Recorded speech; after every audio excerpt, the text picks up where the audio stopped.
Dear MLAs, మీ అందరి progress report నా దగ్గర ఉంది. ఇంకాస్త అప్డేట్ అవ్వక తప్పదంటున్నారు AP CM Chandrababu. Next target fix అయింది. ఆ లక్ష్యాన్ని చేరుకోవాలంటే పార్టీ నేతలంతా తాను చెప్పినట్టు చేయాల్సిందేనంటున్నారు. ఇంతకీ చంద్రబాబు గోల్ ఏంటి? ప్రత్యర్థుల విషయంలో నేతలకు చేసిన సూచనలేంటి? 2029లో మళ్లీ గ్రాండ్ విక్టరీ కొట్టాల్సిందే. దానికోసం ఇప్పటి నుంచే పనిచేయాలంటూ టీడీపీ విస్తృత స్థాయి సమావేశంలో పార్టీ నేతలకు చంద్రబాబు దిశానిర్దేశం చేశారు. తన పార్టీ ఎమ్మెల్యేలు ఎలా నడుచుకోవాలో చెప్తూనే ప్రత్యర్థుల వైఖరిని వివరించారు.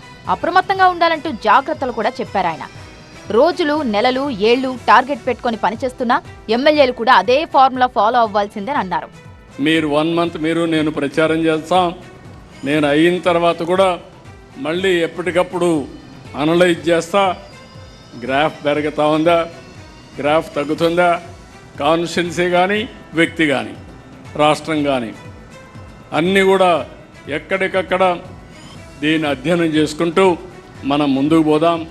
గత ఎన్నికల్లో పక్కాగా ప్లాన్ అమలు చేసి 94% స్ట్రైక్ రేట్ సాధించామన్నారు.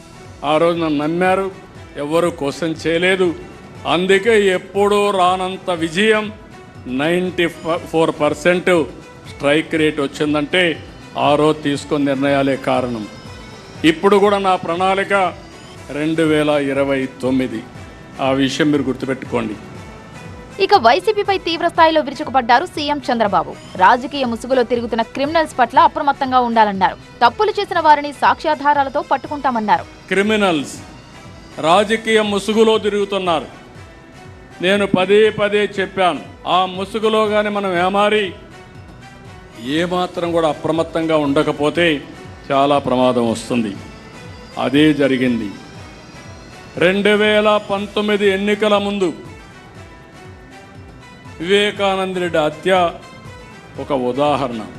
ఎమ్మెల్యేల పనితీరుపై ఎప్పటికప్పుడు నివేదికలు తెప్పించుకొని నేరుగా ఎమ్మెల్యేలతో మాట్లాడుతున్నారు టీడీపీ అధినేత చంద్రబాబు. ఇప్పటి వరకు 4 ఎమ్మెల్యేల పనితీరును సమీక్షించి సూచనలు చేశారు. పార్టీకి, ప్రజలకు ఇబ్బంది కలిగిస్తే ఎవరికైనా నమస్కారం చెబుతానన్నారు.